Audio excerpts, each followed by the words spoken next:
थारू आन्दोलन मूलतः अधिकारमुखी, पहिचानमुखी र राजनीतिक आन्दोलन हो भनेमा दुई मत हुन सक्दैन। तसर्थ यसै सन्दर्भमा टिकापुर घटना अहिलेसम्म पनि थारूहरू फरार छन्, मुद्दा खेपिरहेको छन्। किन फरार व्यक्तिहरू कहिलेसम्म मुक्ति पाउनुहुन्छ? साथै प्रतिनिधि सभामा सबै 250 जना सांसदहरूको भूमिका र अधिकार समान छ भनिन्छ, तर नेपाल सरकारले मन्त्री र नेताहरूको निर्वाचन क्षेत्रमा बजेट मात्रै छुट्याउँछ। यसले संहिता र गणतन्त्र कमजोर पार्छ कि पार्दैन?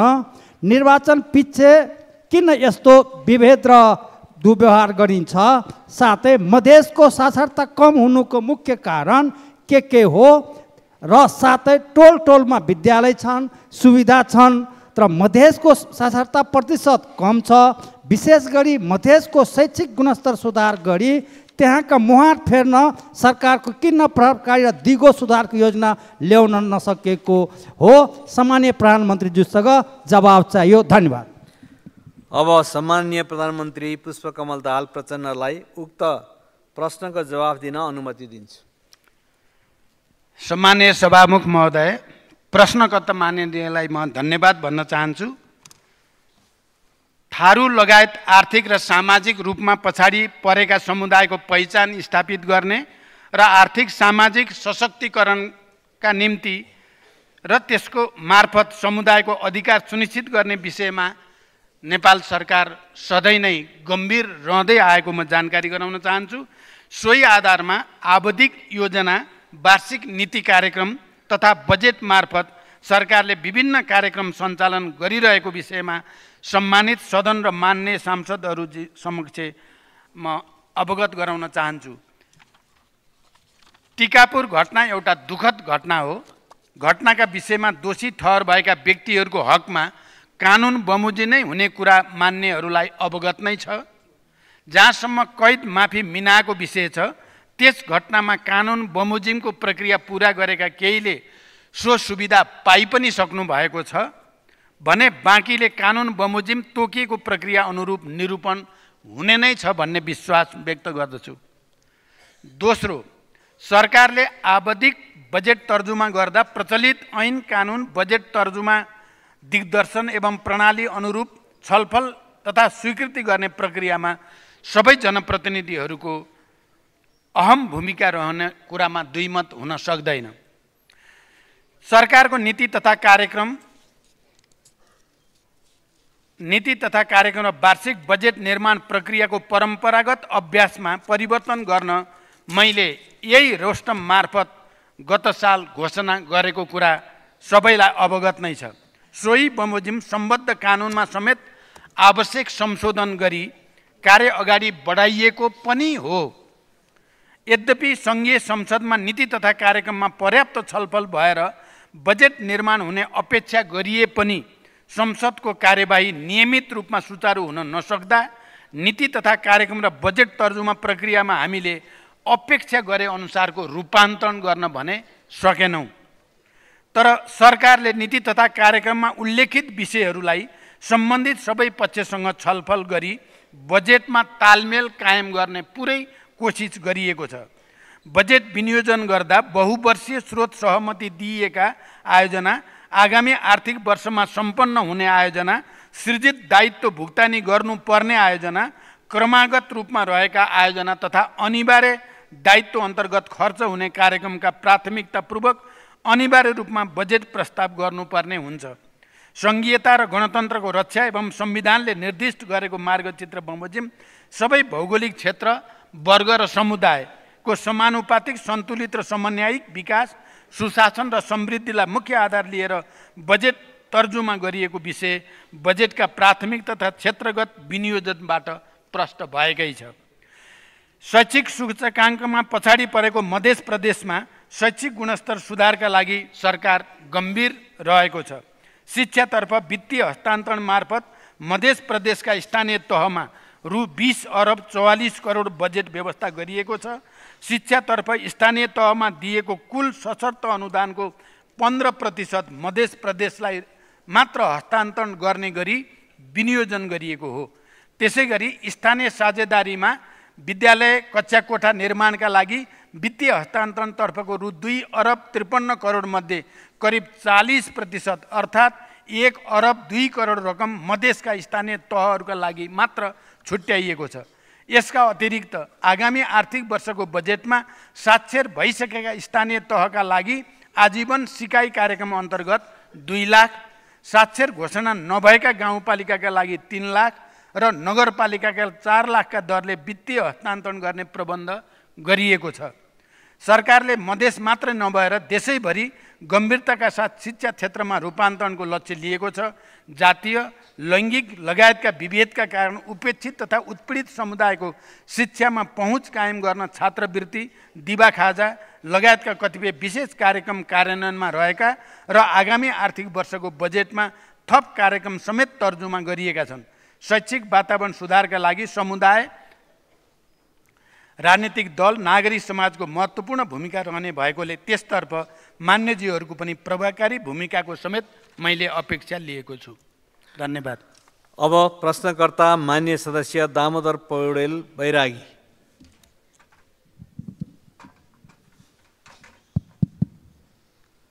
सम्मान्य सभामुख महोदय, सम्मान्य प्रधानमन्त्रीसँग मेरो प्रश्न 1 3 टुक्रामा। लाखौं स्वदेशी र विदेशी पर्यटकहरू ओहोरदोहोर गरेर मुक्तिनाथसम्म पुग्ने पुष्पलाल मध्य पहाडी लोकमार्ग पोखरा खण्डको हरिचोकदेखि पोखरा 25 हेम्जासम्मको सडक चक्लाउने कार्य ठेकदारले भुक्तानी नपाएकोले निर्माण कार्य पटक पटक अवरुद्ध भएको भनिएको छ। यसको भुक्तानी के हुँदैछ र निर्माण कार्य कहिले सकिनेछ? दोस्रो, हामी कास्की जिल्लाबाट प्रतिनिधित्व गर्ने सबै सांसदहरूले सम्मान्य प्रधानमन्त्रीलाई भेटेर पोखराबाट कास्की जिल्लाका अन्नपूर्ण गाउँपालिका र माछापुछ्रे गाउँपालिकाका विभिन्न ऐतिहासिक, पुरातात्विक, सांस्कृतिक र पर्यटकीय ठाउँहरू समेटेर माछापुछ्रे आधार शिविरसम्म पुग्ने भौतिक पूर्वाधार निर्माणका लागि योजना प्रस्ताव गरेका थियौँ, तर बजेटमा समेटिएको देखिएन। यसबारे ठोस योजना के छ? पर्यटकहरूको भनाइअनुसार फेवातालमा माछापुछ्रेको छाया देखिन्छ, तर यसको वास्ता भएको देखिएन भन्ने भनाइ पनि छ।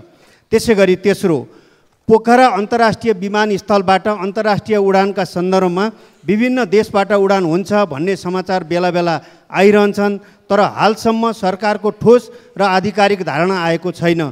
किन? त्रिभुवन अन्तर्राष्ट्रिय विमानस्थलबाट गरिने अन्तर्राष्ट्रिय उडान पोखरा क्षेत्रीय अन्तर्राष्ट्रिय विमानस्थलबाट गर्न सक्छौँ कि सक्दैनौँ?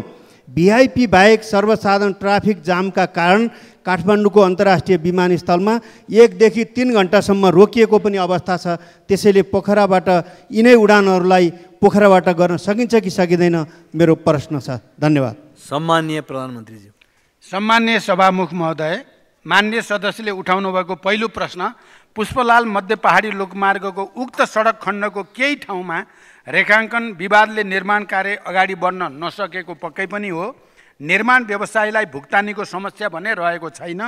ठेक्का अवधि अझै 1 वर्ष बाँकी रहेकोले समयभित्रै उक्त सडक खण्डको निर्माण कार्य सम्पन्न हुने अपेक्षा सरकारले लिएको छ। कास्की दोस्रो प्रश्न, कास्कीका अन्नपूर्ण गाउँपालिका र माछापुछ्रे गाउँपालिकाका ऐतिहासिक, पुरातात्विक, सांस्कृतिक स्थलहरूको ठुलो पर्यटकीय महत्त्व रहेको छ। यी क्षेत्र समेटेर माछापुछ्रे आधार शिविर पुग्ने भौतिक पूर्वाधार निर्माणका लागि सम्बन्धित मन्त्रालयले आवश्यक गृह कार्य गरिरहेको जानकारी म यस सम्मानित सदनलाई गराउन चाहन्छु। यो विषयमा उक्त क्षेत्रका मान्यज्यूहरूसँग थप छलफल गरी अगाडि बढाइने विश्वास पनि व्यक्त गर्दछु। तेस्रो, पोखरा अन्तर्राष्ट्रिय विमानस्थल दिगो सञ्चालनका सम्बन्धमा सरकारवालाहरूसँग छलफल र समन्वय गरी तदारुकताका साथ कार्य भइरहेको छ। अन्य देशका अन्तर्राष्ट्रिय वायु सेवाहरूले पोखरा विमानस्थलबाट सेवा सञ्चालन गर्नको लागि विभिन्न छुट तथा सहुलियतका साथै अन्य विषयमा पनि चासो व्यक्त गरेकाले ती विषयहरूमा छलफल र समन्वय भइरहेको छ।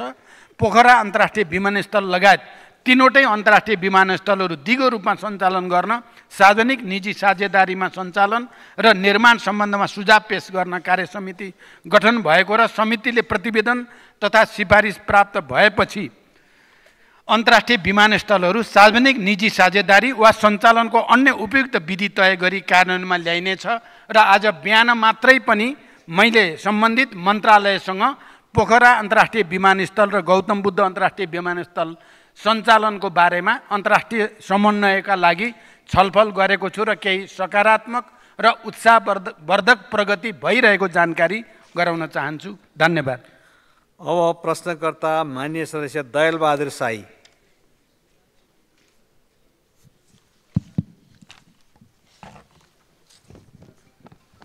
सम्माननीय सभामुखज्यू, सम्माननीय प्रधानमन्त्रीज्यू, सुदूरपश्चिम प्रदेश र कर्णाली प्रदेशका विभिन्न जिल्लाहरूमा 2069 साल असोज 13 गतेबाट सुरु भएर 23 गतेसम्म परेको अविरल वर्षाका कारण करिब 9000 घरधुरी प्रभावित भएका थिए।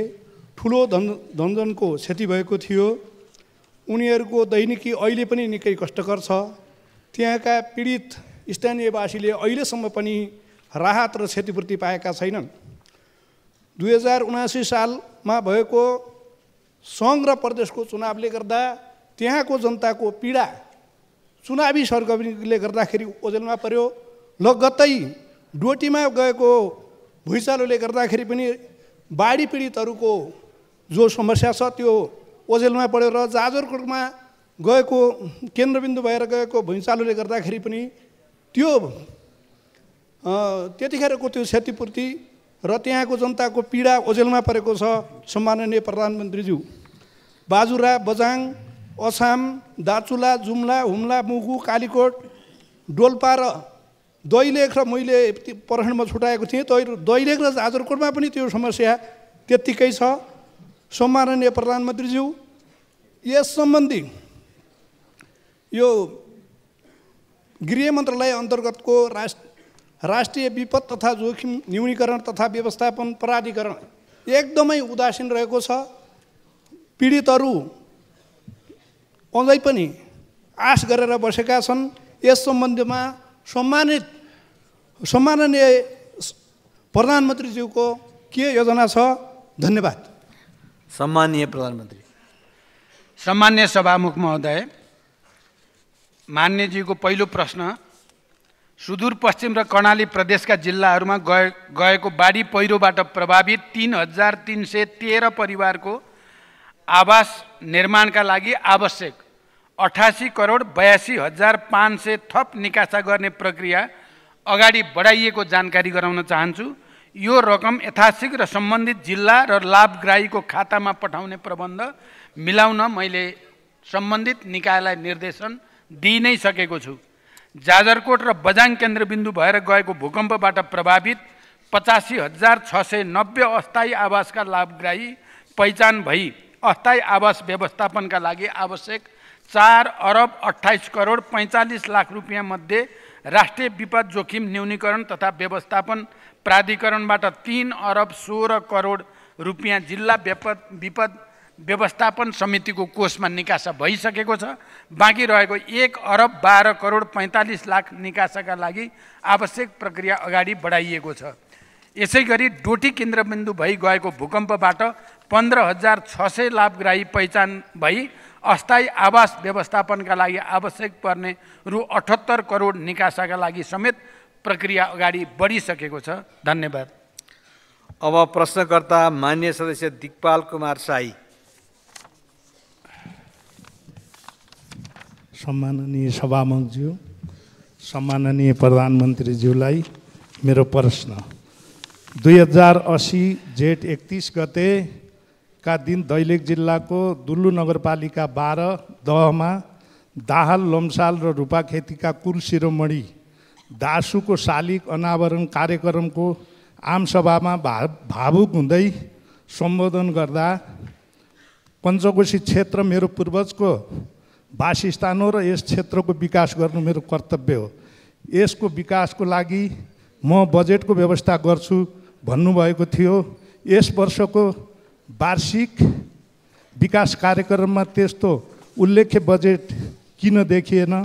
आफैले बोलेको पञ्चकोशी क्षेत्र धार्मिक क्षेत्रको विकास को लागि के गर्दै हुनुहुन्छ र कर्णाली सभ्यताको रूपमा रहेको खस राज्यको सिजनल राजधानी दुल्लुमा रहेको ऐतिहासिक दुल्लु दरबार प्रधानमन्त्रीज्यूकै नेतृत्वमा रहेको नेकपा माओवादी पार्टीले 2059 वैशाख 8 गते बमद्वारा ध्वस्त बनाइएको थियो।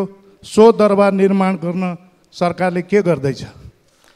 सम्माननीय प्रधानमन्त्री। सभामुख महोदय, ऐतिहासिक धार्मिक सांस्कृतिक एवं पुरातात्विक महत्त्व बोकेको दैलेखको पञ्चकोशी धार्मिक क्षेत्रको समग्र पर्यटकीय विकासका लागि सरकार गम्भीर रहेको जानकारी गराउँछु। दैलेख पादुका स्थानको अन्वेषण एवं उत्खनन कार्यका लागि पुरातत्व विभागबाट आगामी आर्थिक वर्षका लागि बजेट विनियोजन गरिएको छ। पुरातत्व विभागले अध्ययन अनुसन्धान र संरक्षणका कार्यहरू गर्नुको साथै पञ्चकोशी अन्तर्गत श्री स्थान, पादुका स्थान, नाभि स्थान, तल्लो ढुङ्गेश्वर जस्ता ठाउँहरूमा संरक्षणका कार्यहरू भइरहेका छन्। पर्यटन क्षेत्रको विकासलाई प्राथमिकताका साथ देशैभरिका पर्यटकीय स्थलको संरक्षण, पूर्वाधार विकास तथा प्रवर्धन गर्ने कार्यक्रमलाई विशेष प्राथमिकताको साथ कार्यान्वयनमा ल्याइनेछ। दैलेख स्थित दुल्लु दरबारको संरक्षणका लागि पुरातत्व विभाग मार्फत विगतका वर्षहरूमा समेत विभिन्न कार्य हुँदै आएका छन्। उक्त दरबार निजी स्वामित्वमा भएकोले सम्बद्ध पक्षसँग संवाद गरी दरबार पुनर्निर्माण गर्न स्थानीय तह मार्फत समन्वय पनि भइरहेको छ। धन्यवाद। अब प्रश्नकर्ता माननीय सदस्य जुली कुमारी महतो महासेठ। सम्माननीय सभामुख महोदय, सम्माननीय प्रधानमन्त्रीज्यूसँग जिज्ञासा राख्न चाहन्छु। धौन्साको कौचरी स्थित मिथिला बिहारी मठबाट प्रत्येक वर्ष फाल्गुनमा आयोजना हुने मध्यमा परिक्रमाको डोलालाई यहाँले स्वयं विदाई गर्नुभएको यहाँलाई स्मरणै होला। एसियाकै सबैभन्दा ठुलो नेपाल र भारत गरी 133 किलोमिटरमा घुमिने मध्यमा परिक्रमा नेपाल र भारत बीचको धार्मिक सांस्कृतिक सम्बन्धको जीवन्त गाथा हो।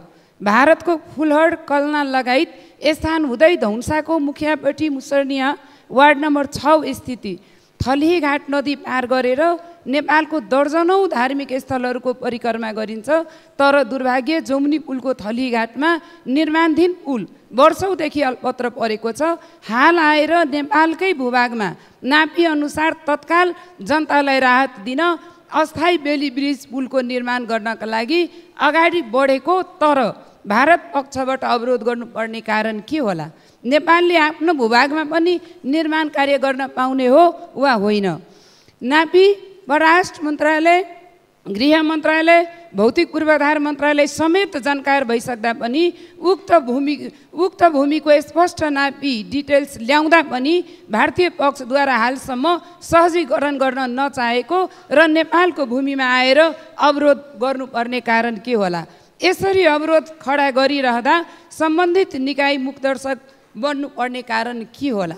सम्मान्य प्रधानमन्त्रीज्यूसँग चित्तबुझ्दो सकारात्मक जवाबको अपेक्षा गर्दछु।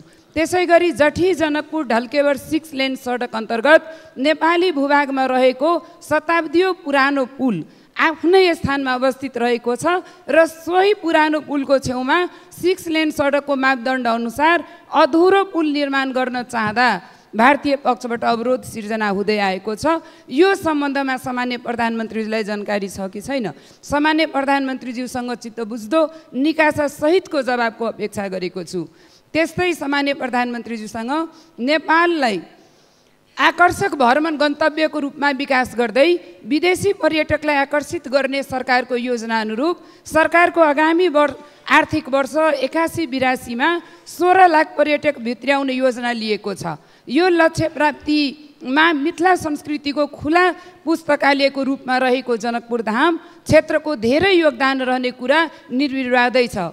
पूर्व सामान्य प्रधानमन्त्री केपी शर्मा ओलीज्यूको कार्यकालमा मित्र राष्ट्र भारतका सामान्य प्रधानमन्त्री नरेन्द्र मोदीज्यूले जनकपुर धामको भ्रमणको क्रममा जनकपुर धामको विकासको लागि सार्वजनिक घोषणा गर्नुभएको 100 करोड सहयोग दिने बताउनु भएको सन्दर्भमा सो सहयोग लिने र यथोचित कार्यान्वयन गर्ने गरी हालसम्म पनि किन योजना आउन नसकेको होला? त्यस्तै अन्त्यमा अन्तिम मेरो प्रश्न, जनकपुर धामलाई मठ मन्दिर र ताल तलैयाको सहर भनिन्छ, तर यहाँका मठ मन्दिरहरूको अतिक्रमण रोकिएको छैन। ताल तलैयाहरू मासिँदैछन्। जनकपुर धाम क्षेत्रभित्रका गुठी जग्गाहरूको व्यवस्थापन हुन सकेको छैन। देशका धेरै भागहरूमा छुट जग्गाहरू व्यवस्थापन, नदी विकास जग्गा व्यवस्थापन, तैनाथी गुठी जग्गाहरूको व्यवस्थापन, गुठी प्रणालीबाट सञ्चालित ऐतिहासिक मठ मन्दिर जीर्ण अवस्थामा रहेको छ भने कतिपय पुरातत्व महत्त्व बोकेका मठ मन्दिरको इतिहास पनि विलीन हुने अवस्थामा रहेको छ। सो सम्बन्धमा सरकारको योजना स्पष्ट पारिदिनु हुन सम्मान्य प्रधानमन्त्रीज्यूबाट सकारात्मक जवाबको अपेक्षा गरेको छु। धन्यवाद। सम्माननीय प्रधानमन्त्री। सभामुख महोदय, धनुषा जिल्लाको मुखियापट्टी मुसहरनिया गाउँपालिका वडा नम्बर 6 अलीघाट जमुनी नदीको नेपाली भूभागमा पुल निर्माण गर्ने सम्बन्धका सन्दर्भमा मान्यज्यूबाट व्यक्त जिज्ञासाका बारे थलियाघाट पुलको दुईवटा एबुटमेन्ट बनिसकेको भए पनि मोटरेबल पुल निर्माणको सहमतिको लागि पुलको कोअर्डिनेट सहित सुपरस्ट्रक्चर बनाउन भारतीय पक्षसँग कूटनीतिक पहल जारी रहेको जानकारी गराउँछु। यसैगरी जटही भन्सार छेउको पुलको सम्पूर्ण भाग नेपाली भूभागमा रहे पनि पहुँच सडक भारतमा परेका कारण दुईवटा एबुटमेन्ट निर्माण भई पुलको कोअर्डिनेट नक्साङ्कन एबुटमेन्ट सहित सुपरस्ट्रक्चर बनाउन भारतसँग कूटनैतिक पहल गम्भीर रूपले अगाडि बढाइएको छ। जमुनी खोलामा अकरघाट नेपाल र सहारघाट भारत, जटही नेपाल र पिप्रौन भारत तथा थलै घाटमा गरी 3 स्थानमा पुल निर्माण कार्यमा सहजीकरणको प्रयास भइ नै रहेको छ। 2. जनकपुर क्षेत्रको पर्यटकीय विकासका सम्बन्धमा 15वटा धार्मिक स्थललाई समेटेर रामायण तथा बुद्ध सर्किट निर्माण र प्रवर्धन गर्न नेपाल र भारतबीच भएको द्विपक्षीय सहमति कार्यान्वयनका लागि सरकारले गम्भीरताको साथ आफ्नो पहल बढाएको छ। रामायण सर्किट लगायत शिव, बुद्ध, किरात सर्किटहरूको विकास गर्न यस वर्ष बजेट सुनिश्चित गरिएको छ।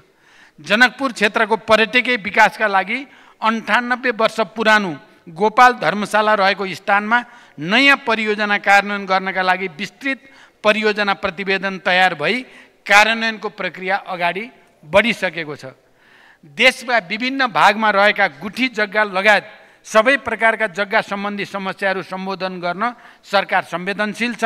विशेषतः मौजुदा कानुनी प्रावधानबाट समाधान हुन नसकेका गुठी जग्गा सम्बन्धी समस्या समाधान गर्न एवं गुठी सम्बन्धी विद्यमान व्यवस्था, प्रथा, परम्परा र गुठी संस्कृतिको संरक्षण र सम्वर्धनका लागि मौजुदा कानुनमा आवश्यक परिमार्जनको खाका सहित यही असार 15 गतेभित्र नयाँ गुठी सम्बन्धी कानुनको मस्यौदा तयार गर्न कार्यदल गठन भई मस्यौदाको तयारी कार्य अगाडि बढिसकेको जानकारी पनि म गराउन चाहन्छु। मस्यौदा प्राप्त भए पश्चात सम्बद्ध सरकारवालाहरूसँग समेत छलफल गरी विधेयकलाई अन्तिम रूप दिइने र सम्मानित सदनमा पेश गरिने जानकारी गराउँछु। धन्यवाद। अब प्रश्नकर्ता मान्य सदस्य ठाकुर प्रसाद गैरे।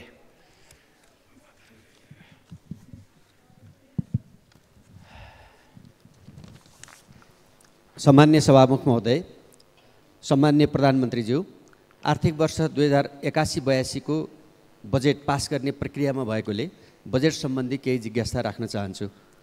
सम्मान्य प्रधानमन्त्रीज्यू, यहाँले संविधानको मर्म र भावना अनुरूप सङ्घीयताको प्रभावकारी कार्यान्वयनका लागि सङ्घीय सरकारले कुनै पनि योजनामा रु 3 लाख भन्दा कम बजेट विनियोजन नगर्ने घोषणा गर्नुभएको थियो।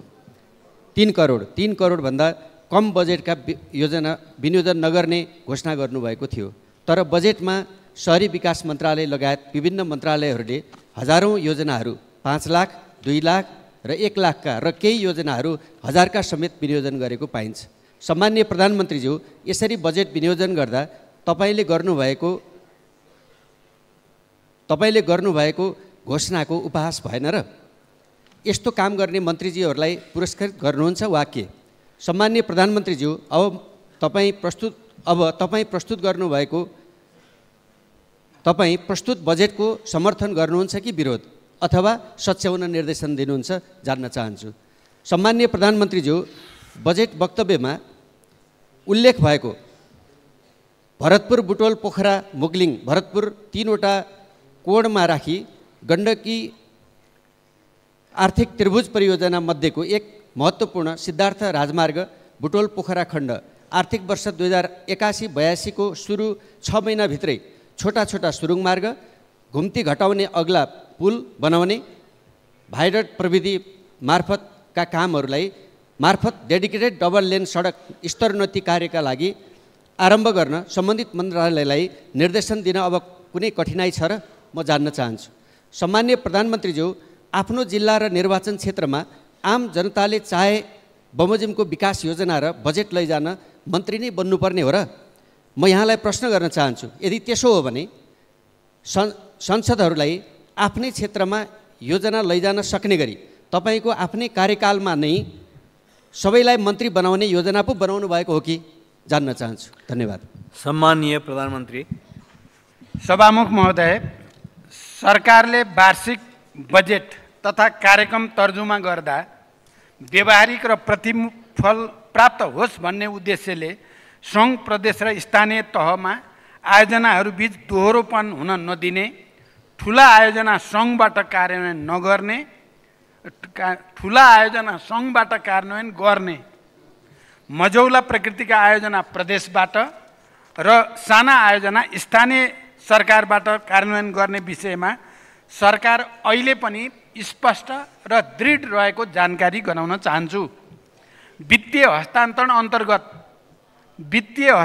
अन्तर्गत सशर्त अनुदानका तर्फका कतिपय आयोजनाहरू सम्पन्न गर्ने कार्यका लागि केही आयोजना तथा कार्यक्रमहरूमा कम रकम देखिए पनि रु 3 करोडभन्दा कम रकम विनियोजन भएका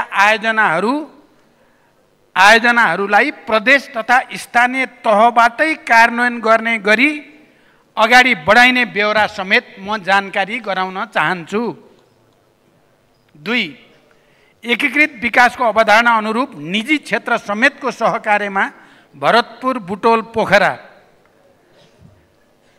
मुगलिन भरतपुरलाई 3वटा कोणमा राखी गण्डकी आर्थिक त्रिभुजको नमुना परियोजना बजेट मार्फत प्रस्तुत गरिएको छ। यो नेपालको आर्थिक तथा सामाजिक विकासमा एउटा माइलस्टोन हुने विश्वास हामीले लिएका छौँ। यस त्रिभुज अन्तर्गतको सिद्धार्थ राजमार्गको स्तरोन्नति गर्ने कार्य सरकारको प्राथमिकतामा रहेको कुरा पनि म स्पष्ट गर्न चाहन्छु। यो परियोजनाबाट यातायात पूर्वाधारको विकास मात्र नभई उद्योग, ऊर्जा, कृषि तथा पर्यटन क्षेत्रको विकाससँगै रोजगारीका अवसर सृजना हुने लक्ष्य हामीले लिएका छौँ। परियोजनाको कार्यान्वयन कार्ययोजना तयार भइरहेको र आगामी आर्थिक वर्षको सुरुबाटै कार्यान्वयन गर्ने गरी निर्देशन समेत दिइसकिएको जानकारी गराउन चाहन्छु। तेस्रो, बजेट तर्जुमा गर्दा प्रचलित ऐन कानुन बजेट तर्जुमा दिग्दर्शन एवं स्वीकृत प्रणाली अनुरूप अर्थ मन्त्रालय र विषयगत मन्त्रालयहरूबाट हुने गर्दछ। जनताका माग सम्बोधन गर्न विकास आयोजना तथा कार्यक्रमलाई प्राथमिकताका आधारमा विनियोजन गरी कार्यान्वयन गरिने विश्वास दिलाउन चाहन्छु। बजेट तथा योजना लैजान मन्त्री नै बन्नुपर्ने होइन, सकेसम्म समानुपातिक ढङ्गले बजेट विनियोजन गरिएको छ। आगामी दिनमा यसमा अझै परिमार्जन गर्न जोड दिइनेछ।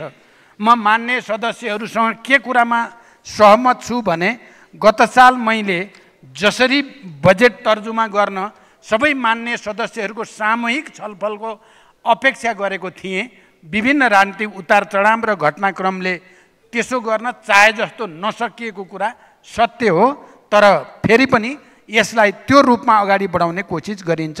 धन्यवाद। प्रश्नकर्ता माननीय सदस्य टेक बहादुर गुरुङ।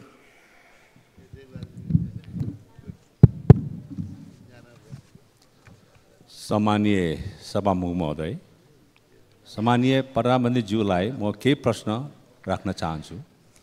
पर्यटकीय तथा जलस्रोतले सम्पन्न हिमाली जिल्ला मनाङ, जहाँ लमजुङ जिल्लाको बेसी सहरदेखि मनाङको चामेसम्म जोड्ने 65 किलोमिटर सडकको ट्र्याक खोल्ने कार्य सम्पन्न गर्न नेपाली सेनालाई 15 वर्ष लाग्यो। उक्त बेसी सहर चामे मोटर बाटो ट्र्याक खोल्ने कार्य सम्पन्न भएपछि मिति 2069 साल मङ्सिर 7 गतेदेखि सार्वजनिक यातायात पनि सञ्चालनमा आयो र उक्त मोटर बाटो सडक विभागलाई जिम्मा लगाइयो।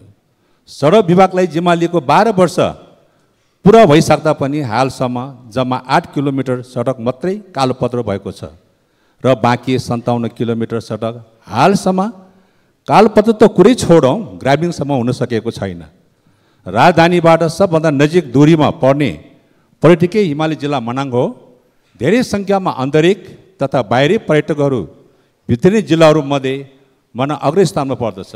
मनाङ जनताहरू आन्तरिक तथा बाहिरी पर्यटकले कहिलेसम्म जोखिम पूर्ण यात्रा ब्याउनु पर्ने हो? मनाङवासीले पक्की पिच सडकमा यात्रा गर्न अब कति वर्ष कुर्नुपर्ने हो? आगामी योजना के छ?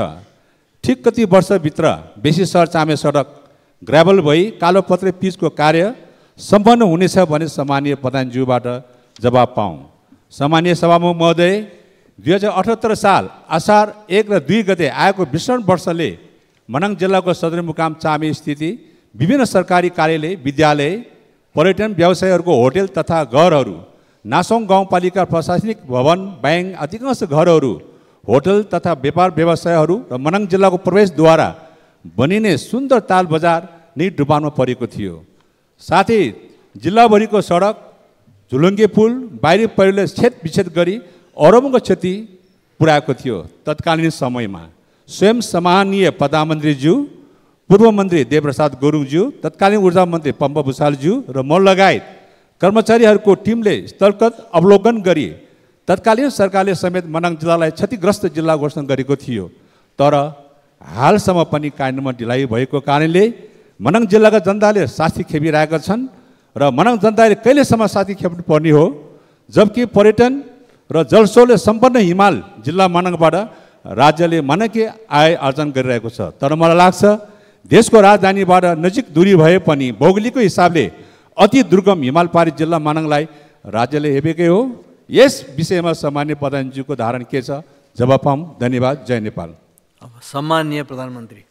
सभामुख महोदय, मान्यज्यूले उल्लेख गर्नुभएको बेसी सहर चामे सडकको खुदीसम्म जम्मा 8 किलोमिटर सडक कालोपत्र भए पनि अगाडि अन्नपूर्ण संरक्षण क्षेत्र परेकोले तुरुन्तै कालोपत्रे गर्न बोलपत्र आह्वान गर्न नसकिएको हो।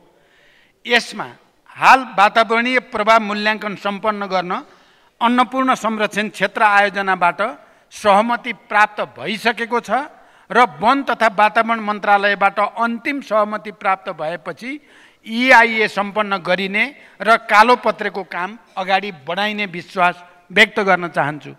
दोस्रो, विक्रम सम्वत 2078 सालको बाढी पहिरोको कारणले मनाङ जिल्लाका 63 जना लाभग्राहीका लागि अस्थायी आवास र निजी आवास निर्माणका लागि रु 1,83,90,000 निकासा गरिसकिएको छ। साथै तटबन्धको काम ऊर्जा, जलस्रोत तथा सिँचाइ मन्त्रालय अन्तर्गतको वार्षिक विकास कार्यक्रम मार्फत कार्यान्वयन हुने जानकारी मान्यज्यूलाई गराउन चाहन्छु। धन्यवाद। अब प्रश्नकर्ता मान्य सदस्य तारा लामा तामाङ।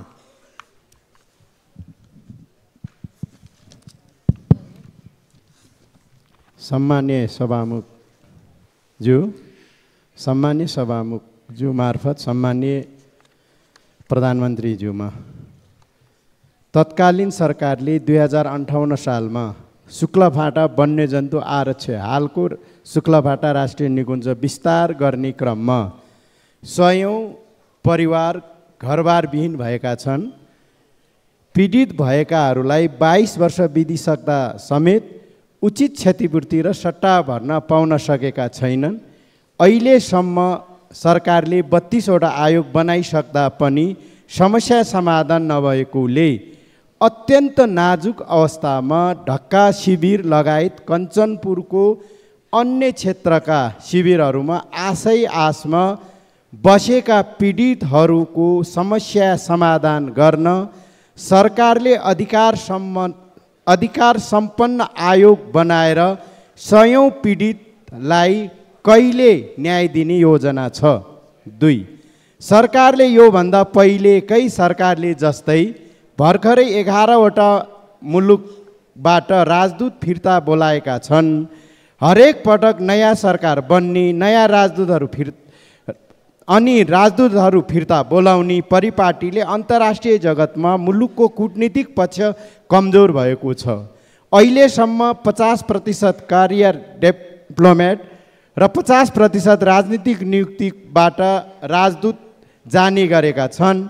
आगामी दिनहरूमा सरकारले राजनीतिक नियुक्ति गर्दा राष्ट्रिय सहमति बनाएर नियुक्ति गर्दा राम्रो सन्देश जाने थियो कि राजदूत नियुक्ति पश्चात एउटा मापदण्ड बनाएर कार्य सम्पादनको आधारमा कम्तीमा 4 वर्ष राख्ने व्यवस्था गर्दा राम्रो हुन्थ्यो कि यसमा सरकारको योजना के छ? 3. कञ्चनपुरको चुरेदेखि भारतको दुधवा नेसनल पार्कसम्म जोडिएको 43 किलोमिटर लामो दोदा नदीको बाढीको कारण हरेक वर्ष यो किनारामा बसोबास गरेको हजारौं बिघा खेतीयोग्य जमिन र दर्जनौं गाउँ डुबान कटान भई करोडौं धनजनको क्षति हुने र बस्ती विस्थापित हुनु परेको छ। यो समस्यालाई समाधान गर्न बृहत गुरुयोजना बनाई अधिकांश राणा थारू आदिवासी जनजाति र अन्य समुदायको बसोबास रहेको सो क्षेत्रको समस्या समाधानको लागि सरकारले के सोचिरहेको छ, के योजना छ?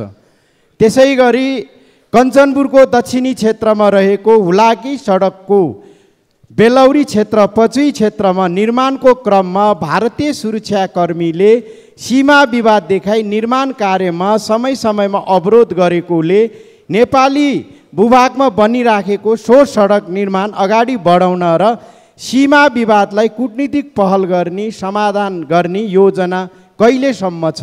धन्यवाद। सम्माननीय प्रधानमन्त्री। सभामुख महोदय, मान्य सदस्यहरूले यहाँ प्रश्न राख्दा र नम्बर राख्दा चाहिँ एउटा प्रश्न भनेर राखिएको हुँदो रहेछ। अहिले भर्खरै मान्य तारा तामाङजीले प्रश्न नम्बर 8 भनेर यहाँ राखिएको छ, तर उहाँले 4वटा प्रश्न राख्नुभयो। यसलाई पनि अलि व्यवस्थापन गर्नुपर्ने हो कि जस्तो मैले महसुस गरेँ, खालि मैले सुझावको रूपमा मात्रै।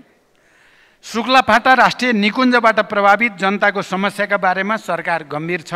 विषयको संवेदनशीलतालाई आत्मसात गर्दै प्रभावित जनताका समस्यालाई स्थायी रूपमा हल गर्ने उद्देश्यले मन्त्री परिषदको मिति 80 फागुन 6 गते बसेको बैठकले पूर्व न्यायाधीशको अध्यक्षतामा अधिकार सम्पन्न न्यायिक समिति गठन गर्ने निर्णय भए पनि कारणवश समितिको नेतृत्व चयन हुन नसकेकोले पुनः नयाँ समिति गठन प्रक्रिया अगाडि बढिसकेको जानकारी म गराउन चाहन्छु।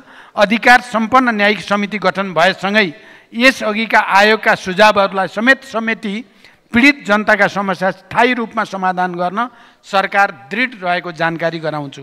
2. नेपालको संविधान र परराष्ट्र नीतिले परिलक्षित गरे अनुसार राष्ट्रको सर्वोपरि हित हुने गरी विदेश स्थित कूटनीतिक नियोग तथा नियोग प्रमुखलाई परिचालन गर्न सरकार प्रतिबद्ध नै छ। राजदूत नियुक्ति सम्बन्धी निर्देशिका 2075 को दफा 8 ग मा नेपाल सरकारले आवश्यक ठानेमा राजदूतलाई पदावधि पूरा हुनु अगावै निर्णय गरी फिर्ता बोलाउन सक्ने प्रावधान छ।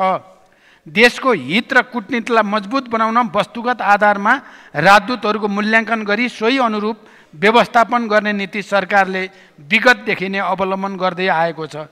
राजदूत नियुक्ति सम्बन्धी निर्देशिकालाई मूल आधार बनाई राजदूतहरूको नियुक्तिलाई थप व्यवस्थित, मर्यादित, पारदर्शी, दक्षतामा आधारित र कार्य सम्पादनमा आधारित बनाउन यो सरकार प्रयासरत रहेको जानकारी गराउन चाहन्छु। अहिले पनि परराष्ट्र सेवाबाट गएका कोही पनि राजदूतलाई फिर्ता बोलाउने नीति सरकारको छैन। खालि राजनैतिक नियुक्तिबाट गएकाहरूको हकमा मात्रै समीकरण परिवर्तनसँगै विगतमा त तुरुन्तै हुने गर्थ्यो, यो पटक बरु 3 महिनाभन्दा बढी समयसम्म यो कायम रह्यो। त्यसकारण यो सरकार गम्भीर छ भन्ने कुराको यही नै प्रमाण हो। कञ्चनपुरको चुरेदेखि भारतको दुधवा नेसनल पार्कसम्म जोडिएको 43 किलोमिटर लामो दोदा नदीका कारण स्थानीय जनताले भोग्दै आएको समस्याको बारेमा म जानकार छु। दोदा नदी नियन्त्रणका लागि विभिन्न समयमा प्रयास भए पनि नदीको प्रकृतिलाई यसले पारिरहेको असरलाई दीर्घकालीन व्यवस्थापन गर्नुपर्ने देखिएकोले सरकारले संयुक्त राष्ट्रसङ्घको परियोजना सेवा मार्फत जलवायु परिवर्तनसँग यसलाई अन्तर सम्बन्धित गरी reducing climate risk and bench resilient livelihood प्रतिवेदन तयार गरिएको छ। यो आयोजना जलवायु परिवर्तनको कारणले सृजित समस्या समाधानको उपयुक्त मोडेल हुन सक्ने भएकोले ऊर्जा जलस्रोत तथा सिँचाइ मन्त्रालयले ग्रिन क्लाइमेट फन्ड मार्फत यसलाई कार्यान्वयनमा ल्याउन प्रक्रिया अगाडि बढाइसकेको छ। प्रतिवेदनका आधारमा बाढी नियन्त्रणका संरचनाहरू बनाउने, नदी वरिपरिका फाँटहरूमा व्यवस्थित र भरपर्दो सिँचाइ सुविधा पुर्याउने, स्थानीय जनसमुदायलाई सशक्तिकरण गर्ने जस्ता कार्यहरू सुरु हुने र यसबाट वर्षौँदेखि जनताले दोदा नदीबाट भोगिरहेको समस्या अन्त्य हुने विश्वास लिइएको छ। यसका साथै हाल तत्कालका लागि आपतकालीन विपद सूचना प्रवाह तथा विपद प्रभाव न्यूनीकरणका लागि दोदा नदीसँग जोडिएका शुक्ला फाँटा नगरपालिकाका 3वटा, लालझाडी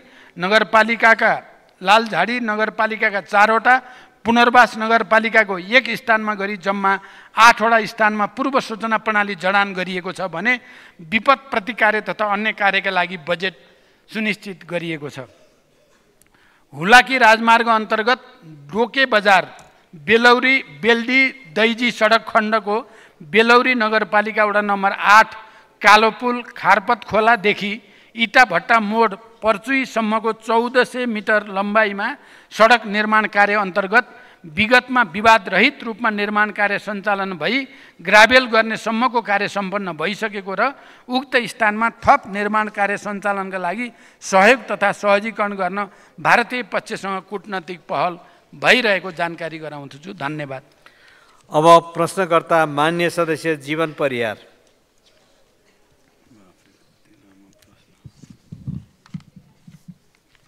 सम्माननीय सभामुख महोदय मार्फत सम्माननीय प्रधानमन्त्रीज्यू समक्ष मेरो प्रश्न यस प्रकार रहेको छ। कास्की, रूपन्देही, चितवन, काठमाडौँ उपत्यका लगायत देशैभरका लाखौँ सहकारी बचतकर्ताको अरबौँ रकम सहकारीका सञ्चालक, व्यवस्थापक, सहकारीबाट कर्जा लिए समयमा साँबा र ब्याज नबुझाएका ऋणी, गैरकानुनी रूपमा सहकारीको रकम लगेका निजी कम्पनी लगायत सरकारवाला अन्य व्यक्ति जसले उक्त रकमको हिनामिना, दुरुपयोग, अपचलन र ठगी गरेका छन्, ती व्यक्तिबाट ठगिएको रकम असुल उपर गरी ती लाखौँ पीडित सहकारीका बचतकर्ताले कहिलेसम्म रकम फिर्ता पाउँछन्? सरकारले उक्त कार्य कहाँसम्म पुर्याएको छ? साथै ती ठगी कार्यमा संलग्न संस्था, कम्पनी र व्यक्तिहरूलाई कानुनी कारबाही गर्न तपाईँको प्रतिबद्धता के हो? सम्माननीय प्रधानमन्त्रीज्यूको स्पष्ट जवाब चाहन्छु। अर्को प्रश्न, सम्माननीय प्रधानमन्त्रीज्यू, सदियौँदेखि जात व्यवस्थाका कारण मानिस बीच कलङ्कको रूपमा रहेको जातीय भेदभाव र छुवाछुत आजको 21औं शताब्दीसम्म पनि विद्यमान छ। के यो देशका लाखौँ दलित समुदायले अपमान, अपहेलना, तिरस्कार र मानव मर्यादाबाट कहिलेसम्म विमुख हुनुपर्ने हो? के यही हो मानव अधिकार? विश्व सामु हामीले कहिलेसम्म शिर निहुर्याउनु पर्ने हो? के पटक पटक राज्य सञ्चालनको ड्राइभिङ सिटमा बस्ने तपाईँहरूले माफी माग्नु पर्दैन? के यी लाखौँ अपमानित जनताको पीडाप्रति संवेदना पैदा हुँदैन? हाम्रो देशबाट 104 वर्षे राणा शासनको अन्त्य भएको 74 वर्ष भयो। 30 वर्षे पञ्चायती व्यवस्था अन्त्य भएको 35 वर्ष भयो। यो देशबाट झन्डै 240 वर्षे राजतन्त्र अन्त्य भएको 16 वर्ष भयो। पुनस्थापित प्रतिनिधि सभा अर्थात् जनताको सार्वभौम संसदबाट 2063 जेठ 21 गते जातीय भेदभाव र छुवाछुत मुक्त राष्ट्र घोषणा भएको 18 वर्ष भयो। संविधान सभाबाट संविधान जारी भएको 9 वर्ष भयो। संविधानको मौलिक हक अन्तर्गत धारा 24 मा जातीय भेदभाव विरुद्धको हक र धारा 40 मा दलितको हकको व्यवस्था गरिएको छ। प्रधानमन्त्रीज्यू, संविधानको धारा 24 र धारा 40 को कार्यान्वयन आजसम्म किन कार्यान्वयन हुन सकेन? धारा 40 मा भएको व्यवस्था सम्बन्धी ऐन कहिलेसम्म बन्छ? साथै यो देशबाट जातीय भेदभाव र छुवाछुत जस्तो कुप्रथा, कुसंस्कार र कुरीति हटाउन तपाईँको योजना के छ? अब यो समस्या हटाउन कस्तो रणनीति तय गर्नुहुन्छ? कार्यक्रम के ल्याउने तयारी गर्नुभएको छ? के यो समस्या दलित समुदायको मात्र समस्या हो वा यो देशको समस्या हो, अर्थात् आम नेपालीको समस्या हो? सम्माननीय प्रधानमन्त्रीज्यूको स्पष्ट जवाब चाहन्छु। धन्यवाद। जय नेपाल। सम्माननीय प्रधानमन्त्री। सम्मान्य सभामुख महोदय, मान्यजीले निकै लामो व्याख्या सहित प्रश्न गर्नुभएको छ। धन्यवाद। सहकारी क्षेत्रमा व्याप्त समस्याबारे सरकार जानकार पनि छ र सरकार गम्भीर पनि छ। यी समस्याहरू सम्बोधन गर्नका लागि गत वर्ष राष्ट्रिय योजना आयोगका सदस्यको संयोजकत्वमा उच्चस्तरीय सुझाव कार्यदल गठन गरी प्राप्त हुन आएको सुझाव एवं सहकारी पीडितहरूसँग भएका सहमति कार्यान्वयन गर्न विभिन्न प्रयासहरू अगाडि बढिरहेका छन्। हालसम्म 20वटा सहकारीहरूलाई समस्याग्रस्त घोषणा गरी समस्याग्रस्त सहकारी व्यवस्थापन समिति मार्फत बचत फिर्ताको प्रक्रिया अगाडि बढाइएको छ। समस्याग्रस्त घोषणा भएका सबै सहकारी संस्थाका बचतकर्ताहरूबाट 59,587 माग दाबी निवेदनका आधारमा रु 36 अरब 28 करोड 96 लाख 81,780 को दायित्व यकिन भएको छ। यसमध्ये हालसम्म रु 77 करोड 24 लाख 46,458 बचत रकम पीडितलाई फिर्ता भुक्तानी गरिसकिएको छ। यसबीचमा 3वटा समस्याग्रस्त सहकारीको सम्पत्ति व्यवस्थापन तथा दायित्व भुक्तानी गरी बचत भुक्तानी कार्य सम्पन्न भएको छ। यसैगरी नेपाल राष्ट्र ब्याङ्क समेतको संलग्नतामा सहकारी ब्याङ्क लगायत ठुला कारोबार गर्ने 9वटा सहकारी सङ्घ संस्थाको सदन अनुगमन कार्य सम्पन्न भई वित्तीय स्वास्थ्य मजबुत पारी सुशासन र प्रभावकारी सञ्चालनको लागि निर्देशन दिइसकिएको छ। छुट्टै नियामक निकाय स्थापना गर्ने र सहकारी बचत तथा कर्जा सुरक्षण कोष स्थापना गर्ने प्रयोजनका लागि छुट्टै कानुनी व्यवस्था गर्ने प्रक्रिया अगाडि बढाइएको छ र यसका लागि बजेट समेत सुनिश्चित गरिएको छ। प्रदेश तथा स्थानीय सरकारहरूसँग सहकारी समस्या समाधानका लागि विषयगत समिति गठन गरिएको छ। यसैगरी ठुलो कारोबार गर्ने सहकारीहरूलाई नियमन र सुपरिवेक्षण गर्न प्राधिकरण गठनका लागि कानुन मस्यौदा भइरहेको छ। सहकारी नीतिको परिमार्जित मस्यौदा तयार भएको छ भने सहकारी ऐनमा समेत संशोधनको तयारी भइरहेको अवगत गराउन चाहन्छु। सरकारले लिएका यस्ता पहलहरूबाट सरकार यसमा गम्भीर छ र सरकारले यस क्षेत्रमा अल्पकालीन र दीर्घकालीन सुधार हुने विश्वास व्यक्त गर्न चाहन्छु। साथै सरकारका यी कार्यमा मान्यज्यूहरूको रचनात्मक सहयोगको पनि म अपेक्षा गर्दछु। दोस्रो, मान्यज्यूले निकै महत्त्वपूर्ण विषय उठान गर्नुभएको छ। नेपाली समाजमा सदियौँदेखि जातीय विभेद भोग्दै आएका दलित समुदायको संविधान प्रदत्त अधिकार प्राप्ति सुनिश्चितताको विषय निकै गम्भीर छ। यस विषयमा सम्मानित संसद, सरकार, राजनीतिक दल, नागरिक समाज सबै नै संवेदनशील हुन जरुरी छ। दलित समुदायमाथि हुँदै आएको उत्पीडनको क्षतिपूर्तिको माग बिल्कुल जायज छ। आर्थिक सशक्तिकरण मार्फत दलित समुदायको सम्मानपूर्ण जीवनयापन सुनिश्चित गर्न सकिएन भने हामीले लिएको सामाजिक न्याय, सुशासन र समृद्धिको लक्ष्य या हाम्रो राष्ट्रिय आकाङ्क्षा सुखी नेपाली समृद्ध नेपाल पुरा हुन सक्दैन। त्यसैले जातीय विभेदको समूल अन्त्य गर्न संविधानको धारा 40 को मौलिक हक कार्यान्वयनका लागि सरकार गम्भीर र संवेदनशील रहेको जानकारी गराउँछु। सरकारका तर्फबाट जातीय विभेद तथा अन्य छुवाछुत र भेदभाव कसुर र सजाय ऐन 2068 लाई समयानुकूल परिमार्जनका लागि तयारी गरिरहेको छ।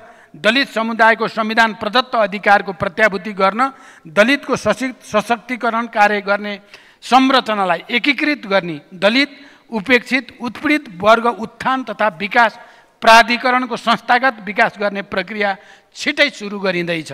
सरकारले दलित समुदायका उल्लेखित अधिकार प्राप्तिका लागि रैथाने परम्परागत सिप ज्ञान पेसाको आधुनिकीकरण गरी रोजगारी सृजना र जीविकोपार्जन कार्यक्रम सञ्चालन गर्न शिल्पी उद्यमशीलता कार्यक्रम, प्राविधिक धारतर्फको उच्च शिक्षामा दलित समुदायको पहुँचका लागि छात्रवृत्ति व्यवस्था समेत बजेट मार्फत सुनिश्चित गरेको जानकारी गराउन चाहन्छु। यसै गरी जातीय विभेद तथा अन्य छुवाछुत र भेदभाव कसुर र सजाय ऐन व्यवस्थापिका संसदबाट पारित भएको दिन जेठ 10 गतेदेखि छुवाछुत मुक्त राष्ट्र घोषणा गरेको दिन जेठ 21 गतेसम्म 11 दिने जातीय छुवाछुत विरुद्ध राष्ट्रिय अभियान सञ्चालन गरिने विषयमा छलफल भइरहेको जानकारी पनि म गराउन चाहन्छु। धन्यवाद। अब प्रश्नकर्ता मान्य सदस्य जावेदा खातुन जागा। सम्माननीय सभामुख महोदय, म सम्माननीय प्रधानमन्त्रीज्यूसँग मेरो प्रश्न यस प्रकारको रहेको छ। हामी सुदूरपश्चिम र लुम्बिनी प्रदेशका जनता सडक मार्गबाट राजधानी आउन 2 देखि 3 दिनसम्म लाग्ने अवस्था रहेको हुँदा महेन्द्र राजमार्ग अन्तर्गत नारायणघाट बुटवल बर्दिया कैलाली सडक खण्ड कहिलेसम्म निर्माण सम्पन्न हुन्छ? यसमा म प्रष्ट सम्माननीय प्रधानमन्त्रीज्यूको म जवाब चाहन्छु। र हाम्रो देशको तराई मधेसमा केही जिल्लाहरूमा केही वर्ष अगाडिदेखि धार्मिक द्वन्द्व र जातीय द्वन्द्वको सुरुवात देखा परेको छ। धार्मिक सद्भाव कायम राख्न र द्वन्द्व हुन नदिन प्रधानमन्त्रीज्यूको योजना तथा कार्यक्रम के रहेको छ?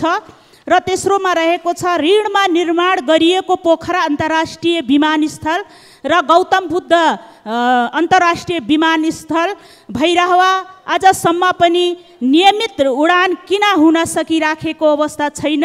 र ऋणमा रहेको उक्त दुवै विमानस्थलको ऋण तिर्ने आधार के छ? यसबारेमा प्रधानमन्त्रीज्यूसँग जवाब चाहन्छु। हस्त धन्यवाद। सम्माननीय प्रधानमन्त्री। सभामुख महोदय, नारायणगढ बुटोल सडक खण्ड 4 लेनमा स्तरोन्नति गर्ने ठेक्का कार्यान्वयनको चरणमा रहेको छ। आर्थिक वर्ष 81-82 सो सडक खण्ड स्तरोन्नति गर्ने कार्य सम्पन्न हुनेछ। बुटोल गोरुसुङ्गे सडक खण्ड 4 लेनमा स्तरोन्नति गर्न केही हप्तामै ठेक्का सम्झौता हुँदैछ। धानखोला लमही सडक खण्ड 40 kilometre millennium challenge account MCA नेपालको तर्फबाट स्तरोन्नति गर्न जुलाई 24 को अन्त्यतिर ठेक्का आह्वान हुँदैछ। महेन्द्र राजमार्गकै बाँके बर्दिया कैलाली र कञ्चनपुरसम्मको सडक खण्ड स्तरोन्नति गर्नको लागि सडक विभागबाट डिटेल इन्जिनियरिङ डिजाइन तयार गर्न परामर्शदाता नियुक्ति गर्न पूर्व तयारी सुरु भइसकेको छ र डिजाइन तयार भएपछि उक्त सडक खण्डको स्तरोन्नति गर्ने योजना रहेको जानकारी गराउन चाहन्छु। बहुजातीय, बहुभाषिक, बहुधार्मिक, बहुसांस्कृतिक र भौगोलिक विविधतायुक्त विशेषतालाई आत्मसात गरी विविधता बीचको एकता, सामाजिक सांस्कृतिक ऐक्यबद्धता, सहिष्णुता र सद्भावलाई संरक्षण एवं प्रवर्धन गर्ने दिशामा नेपाल सरकार अघि बढिरहेको कुरा मान्यज्यूहरूलाई विदितै छ। नेपाल सरकारले गृह मन्त्रालय र मातहत स्थानीय प्रशासन मार्फत धार्मिक तथा सामाजिक सद्भाव बढाउन केन्द्रीय स्तर तथा प्रादेशिक स्तरमा समेत छलफलका कार्यक्रमहरू गरिरहेको साथै धार्मिक गतिविधिका नाममा साम्प्रदायिकता फैलाउन खोज्ने व्यक्ति तथा समूहहरूलाई प्रचलित कानुन बमोजिम कानुनी कारबाहीका कार्यलाई निरन्तरता दिँदै आएको छ। नेपालको संविधान विपरीत धार्मिक तथा सामाजिक सद्भाव बिगार्ने र साम्प्रदायिकता फैलाउने गतिविधि नियन्त्रणका लागि जस्तोसुकै उपाय अपनाउन नेपाल सरकार प्रतिबद्ध रहेको कुरा सम्मानित सदनलाई जानकारी गराउँदछु। राष्ट्रिय गौरवको आयोजनाको रूपमा सम्पन्न पोखरा र गौतम बुद्ध अन्तर्राष्ट्रिय विमानस्थललाई पूर्ण क्षमतामा सञ्चालनमा ल्याई समृद्धिको स्रोत र आधारको रूपमा उपयोग गर्न सकिने कुरामा म विश्वस्त छु। धन्यवाद। अब प्रश्नकर्ता माननीय सदस्य डाक्टर तोसीमा कार्की। सम्माननीय सभामुख महोदय, नेपाल सरकारले नै बनाएको आयोजना वर्गीकरणको आधार तथा मापदण्ड 2080 को दफा 6 मा एकल अधिकारको विषयमा नेपाल सरकारद्वारा स्वीकृत अन्य मापदण्डले सङ्घ वा प्रदेशबाट कार्यान्वयन गर्नुपर्ने गरी तोके बाहेकका पूर्वाधार योजनाको हकमा सङ्घबाट 3 करोड रुपैयाँ र प्रदेशबाट 1 करोड रुपैयाँ भन्दा कम लागतका नयाँ आयोजना कार्यान्वयन गरिने छैन भनेर लेखिएको छ। यही कुरा सम्माननीय प्रधानमन्त्रीज्यूले विभिन्न गोष्ठीहरू साथै यही संसदको रोस्ट्रमबाट पनि पटक पटक भन्नुभएको छ। आगामी बजेटमा सङ्घले 3 करोड भन्दा साना योजनाहरू हेर्दैन, यसलाई हामी सङ्घबाट होइन कि प्रदेश र स्थानीय सरकार मार्फत गर्नेछौँ भनेर। तर 2081-82 को बजेटमा हेर्दा साना साना भवन निर्माण, नाली निर्माण, पार्क निर्माण, सडक निर्माण लगायत विभिन्न ठुला योजनाहरूमा समेत 1 लाख 5 लाख जस्ता रकमहरू न्यून रकम छुट्याई पर्याप्त अध्ययन बिना नै सङ्घ अन्तर्गत राखिएको छ। जस्तै मनमोहन स्मृति प्रतिष्ठान ज्येष्ठ नागरिक उपचार सेवा सञ्चालन भनेर 1 लाख, ललितपुरमा घर जग्गाको मुआब्जा दिने कार्य भनेर 3 लाख। 3 लाखले कसरी हामीले मुआब्जा दिने घर जग्गाको?